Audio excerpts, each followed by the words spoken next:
ହେଇଛି ପୁରା ବୋବାଲିଆ। ବୋବାଲିଆ।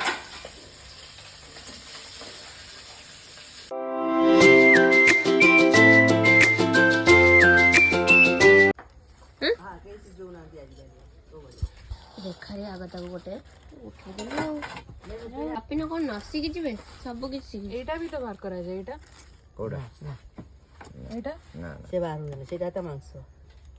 ଆଉ କଣ ରହିବ ଏଇଟା?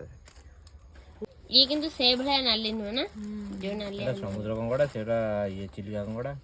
ଚିଲିକା କଙ୍କଡା ଟା ନଥିଲା କି? ହଁ ଚିଲିକା ଟା ପୁରା ନାଲି ନାଲି ନା। ଆଉ ଅଛି ନା? अरे वाह ସାର ଆଣିବା ଆଳୁ ନେଇଯିବା।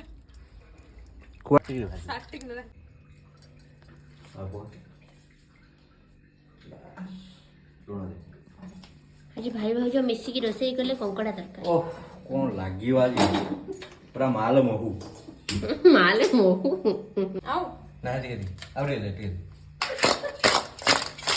ଏମିତି ନ କଲେ ହାତରେ କଣ୍ଟା ଫୁଟିଯିବ। କଙ୍କଡା ଗୋଡରେ ଯୋଉ କଣ୍ଟା ଥିବ ସେଟା ଫୁଟିଯିବ। ତେଣୁ ହାତ ନ ଲଗେଇକି କଙ୍କଡାଟାକୁ ହଳଦୀ ଲୁଣରେ ମ୍ୟାରିନେଟ୍ କରାଯିବ।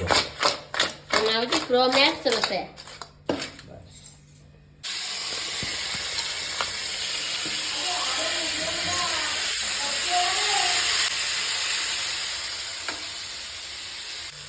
ଦୁଇ ଜଣଙ୍କ ଏଫର୍ଟସରେ ହେଇଛି ଆଜି କଙ୍କଡା ତରକାରୀ। ଭାଉଜ ଏପଟରେ ଆଳୁ କାଟୁଛନ୍ତି।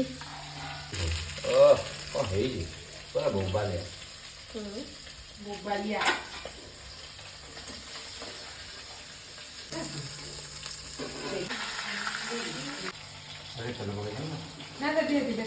ଭାଇ ଭାଉଜ କଲେ କଙ୍କଡା ଝୋଳ। କି ଟେଷ୍ଟି ମାଲ ବହୁ।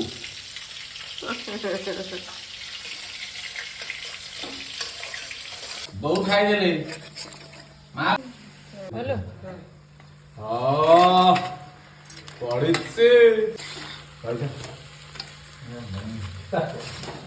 କଙ୍କଡା ସହିତ ଭାଉଜ।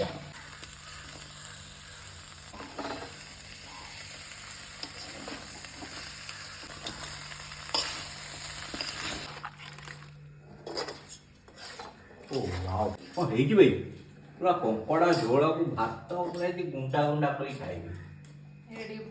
ହଁ ଓ ରୋଷେଇ କଣ କଲା ସେ। ଏଟା ଗୋଡା। ୱାଓ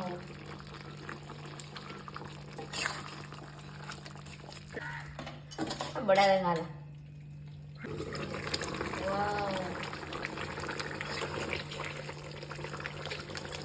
ନାଳ ଗଡେଇବି ଲୋକ ଟିକେ ଯୋଉ ସମ୍ବିତ ଭାଇଙ୍କୁ ଦେଖେଇଦବ। ପିଇ ଦେଇଛୁ ନା ଝୋଳ ଲିପି? ଆଉ ଖାଲି ଝୋଳଟା ଖାଲି ନେଇ ଆସିବା। କଙ୍କଡାଟା ଖାଇବାକୁ ଟାଇମ୍ ନେଇଯିବ। ମତେ କାଟିଦବ ପୁରା।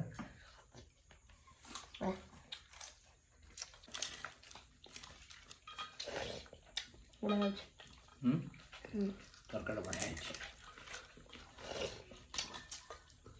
ପୁରା ବଢିଆ ହେଇଛି ଆକାଶ। ଓ ବିୟୁଟିଫୁଲ। ନୂଆ ଭାଉଜଙ୍କର ନୂଆ କଙ୍କଡା ଝୋଳ। ଓହୋ ନୂଆ ତରିକାରେ ଆମେ ନୂଆ ଲାଗୁଛି ସବୁ ଖାଇକି। କଲରଟା ବି ବଢିଆ ହେଇଛି ନା। କ୍ରପ୍ କରିବା ମତେ କଣ କରିବୁ ତତେ ଭାବିନା କ୍ରପ୍ କରି କରିଦେବୁ। କାଟିଦେବି।